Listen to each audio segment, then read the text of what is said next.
Exercise A. Meaning from context. Page 184. Why put seeds in a bank? The world's population is now over 8 billion people and growing, and the pressure on world food suppliers is more intense than ever. Many large farms now grow only a small number of crops, such as corn, wheat, soybeans, or rice. Scientists alter the genes of some of these crops to make them more productive. This type of agriculture is known as monoculture, and it is practiced on a large proportion of farmland around the world. This highly productive farming method has given us a global crop surplus in the past, but it has also greatly reduced the number of vegetable varieties grown by farmers. Some have even disappeared. When farmers grow a large variety of crops with different traits, a single disease can't do much damage. However, when the crops are all the same, it's possible for one disease to destroy them all. If this happened to any of today's popular monoculture crops, it would be a disaster for the food supply. To save vegetable varieties from extinction, many experts advocate storing seeds in seed banks. At last count, there were over 1,700 seed banks around the world. If a disease ever destroys all the monoculture crops, the seeds inside these seed banks would be invaluable. They could be distributed to farmers to replace ruined crops with healthy and productive ones resistant to the disease. Listening. Genetically modified foods. Exercise B. Main ideas. And Exercise C. Details. Pages 186 to 187. Okay, everyone. Today we're going to talk about genetically modified foods, GM foods for short. So, what does genetic modification mean? It's when we alter the genes of plants or animals. And it isn't new. We've been doing it for thousands of years using a method called selective breeding. By choosing plants or animals with good traits and breeding them together, we can strengthen those traits. Humans were doing this with corn, cattle, and dogs long before the discovery of genes. However, selective breeding is slow. Also, both good and bad traits appear in the new generation. But now, using genetic modification techniques, scientists can modify genes directly to get only the traits they want. It's much faster and more exact than selective breeding. It can create plants and animals that are larger, grow faster, and even produce chemicals to fight harmful insects. What's more, genes from one species can be put into another with useful results.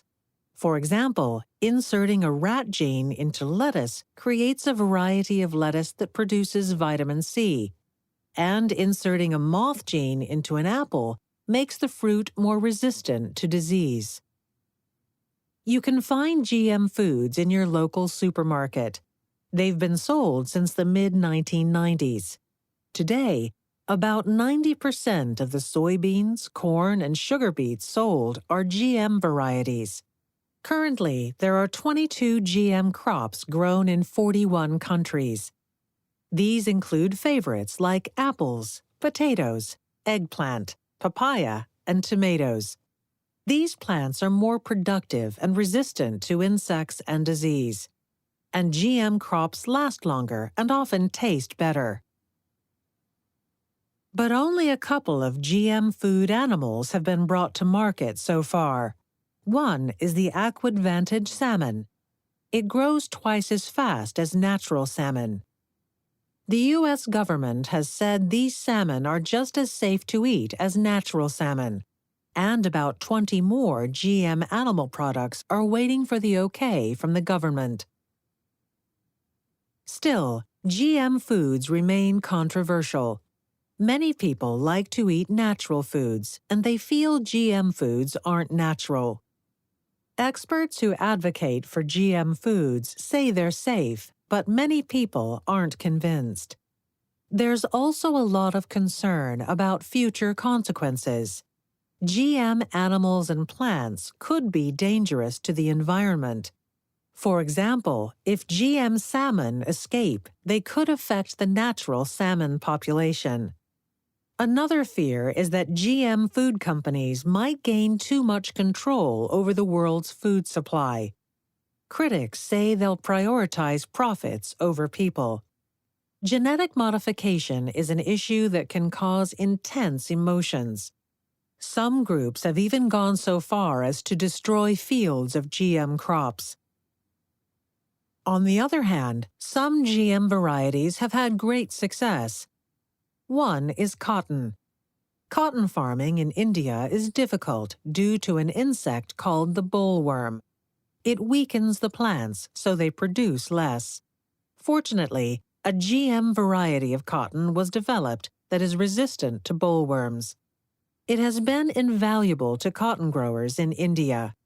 Farmers there can now grow 4 times the cotton on the same amount of land. Today, nearly all Indian cotton farmers plant this crop. Another success story is GM corn that thrives in drought conditions. Droughts are long periods without rain. They make farming in dry climates challenging. In recent years, more than 100 varieties of GM corn have been distributed to 13 African countries. These varieties thrive with little water. As a result, farms in these regions are now producing 20 to 30% more corn. The surplus is improving the food security and well-being of individuals and communities in Africa. GM crops have also had success in fighting viruses. The papaya is one of Hawaii's most important crops, but in the 1950s, a virus started affecting it. By 1990, papaya production had dropped by 50%. To address the problem, papaya growers and the Hawaiian government worked together. They created a papaya that resists the virus, which was later approved by the U.S. government. Today, the proportion of GM papaya grown in Hawaii has reached around 90%. The achievements of the scientists who create GM species are impressive, but many people still have serious doubts about the safety of GM foods. As time goes by, though, the evidence seems to show more pros than cons. Of course, we must be cautious, but given the potential benefits, I think it would be a mistake to stop exploring new possibilities in this area. Exercise B. Meaning from context. Page 192. The next Green Revolution. For much of human history, farmers stuck to patterns of agriculture that weren't very efficient. Then came an increase in agricultural output in the late 1900s, which is sometimes referred to as the Green Revolution. During this period, 4 important farming technologies coincided to allow agricultural production to move beyond the restrictions that had held it back for centuries. The 4 technologies are irrigation, a technology that brings water to crops; chemical pesticides to help kill or control insects; fertilizers, which give plants what they need to grow; and development of smaller plants that produce as much food as larger plants. Unfortunately, it has now become evident that we can no longer depend on agricultural production rates to continue to increase as they have in the past. This puts us in a dangerous situation. The problem is the rising global population, which will most likely exceed 9 billion by the year 2050. Many are now calling for a second green revolution that will help the world avoid a future nightmare scenario with excessively high food prices, inadequate food supplies, and their disastrous consequences. Listening. Rising food prices. Exercise B, main ideas, and Exercise D, details. Pages 194 to 195. Hey, Lucas. Did you go grocery shopping today? Did you remember to get some rice? Yeah, I did, Emily, but I didn't get any rice. Why not? It was so expensive. I don't know what's going on. They must have raised the price again. I didn't have enough money on me. I'll buy some next time. I hope you do, since I'm planning to make sushi on Friday. Don't worry, I won't forget. But seriously, I can't believe how much food prices have gone up lately. I know, and I'm guessing that we'll probably see them go even higher. Really? What makes you think that? I read this magazine article, and it seems that over the past, I think 5 or 10 years, food prices have been rising significantly faster than the norm. I could have told you that. I mean, I think it's pretty obvious to anyone who shops. I feel like prices in general are out of control, but I'd say it's especially true of food prices. Someone really has to do something about it. If you ask me, I think food shortages are the source of the problem. Well, if food supplies are inadequate, here's an idea. Why don't they just start planting more food on more land?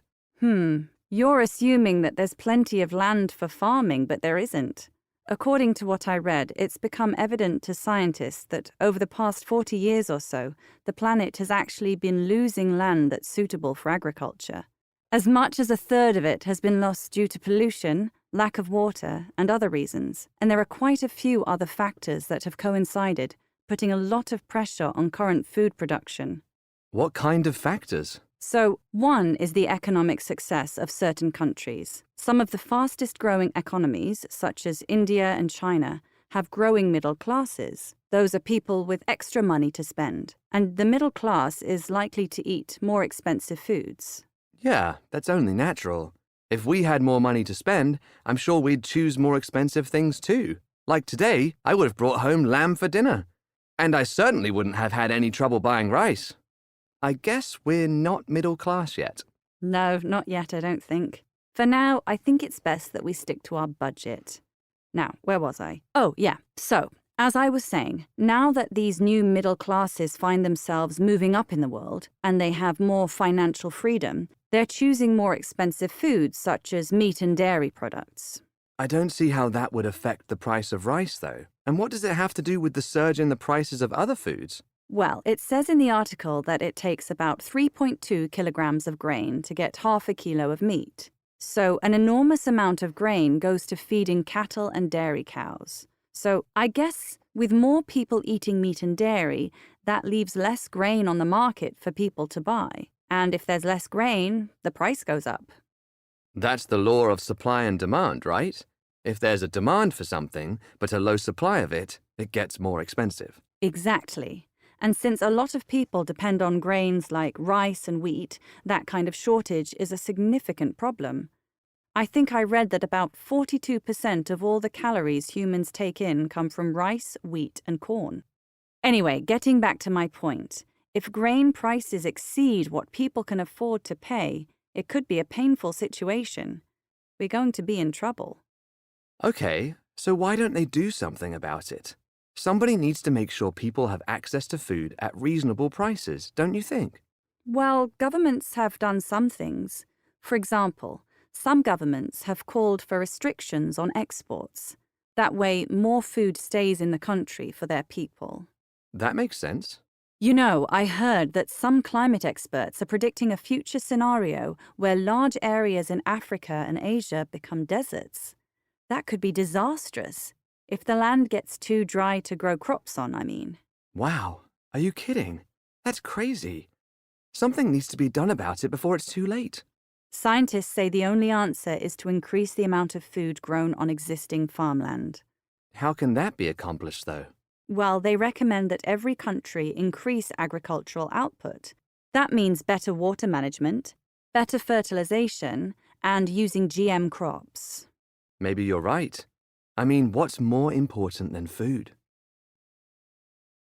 Exercise C, page 195. 1. Hey, Lucas. Did you go grocery shopping today? Did you remember to get some rice? Yeah, I did, Emily, but I didn't get any rice. 2. Why not? It was so expensive. I don't know what's going on. They must have raised the price again. I didn't have enough money on me. I'll buy some next time. I hope you do, since I'm planning to make sushi on Friday. 3. Don't worry, I won't forget. But seriously, I can't believe how much food prices have gone up lately. I know, and I'm guessing that we'll probably see them go even higher. Really? What makes you think that? 4. No, not yet, I don't think. For now, I think it's best that we stick to our budget. Now, where was I? Oh, yeah. So, as I was saying, now that these new middle classes find themselves moving up in the world and they have more financial freedom, they're choosing more expensive foods such as meat and dairy products. Pronunciation. Recognize reduced auxiliary phrases. Page 197. Auxiliary phrases with modals or other helping verbs are commonly reduced. The vowels in to and have reduce to schwa, and certain consonant sounds are changed or dropped. Listen to these examples. Have to, have to. Has to, has to. Want to, wanna. Going to, gonna. Ought to, oughta.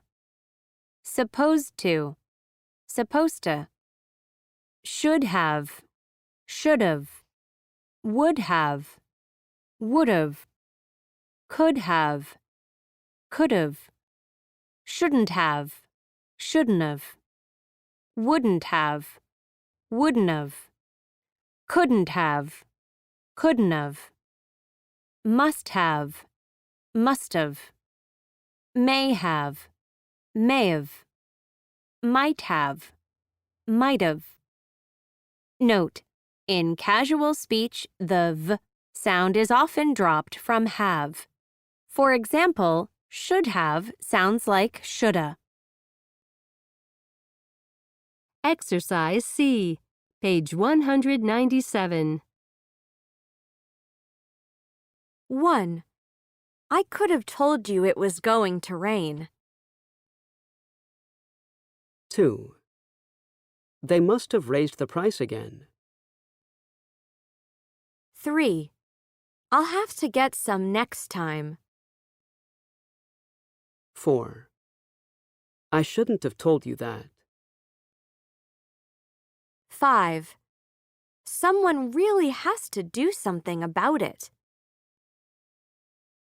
6. I would have brought home lamb for dinner. 7. And I certainly wouldn't have had any trouble buying rice. 8. We're gonna be in trouble. Exercise A. Model. And Exercise B. Analyze the model. Pages 199 to 200. Attention everyone. We're ready to start. The question we're going to debate is this. Should we grow and eat genetically modified crops? I'll present pro-arguments and Divya will present con-arguments.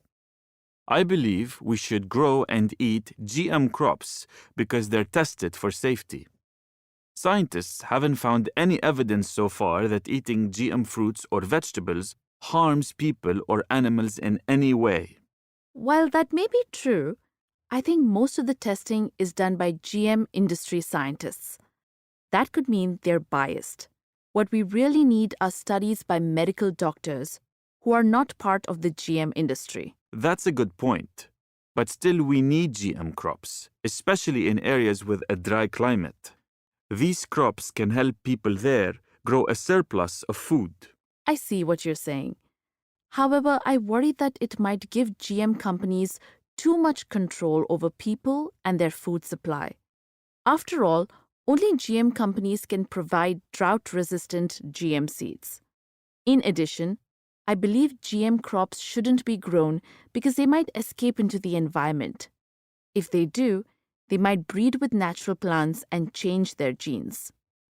Although I agree that if there are similar plants in the environment, then GM species might breed with them, I would argue that scientists say it's extremely rare. Also, it's something that GM companies monitor very closely, so the risk is small. You have a good point, but GM crops are pushing traditional crops out of the market, and that is not right. If we stop growing traditional crops, they might disappear. Then, if a disease destroys all these GM crops, we won't have any traditional crops to replace them with. You're right that we should protect traditional crops. One way to do this is by storing seeds in seed banks. But I'm also confident that GM companies will be able to create new species that are resistant to new diseases in the future.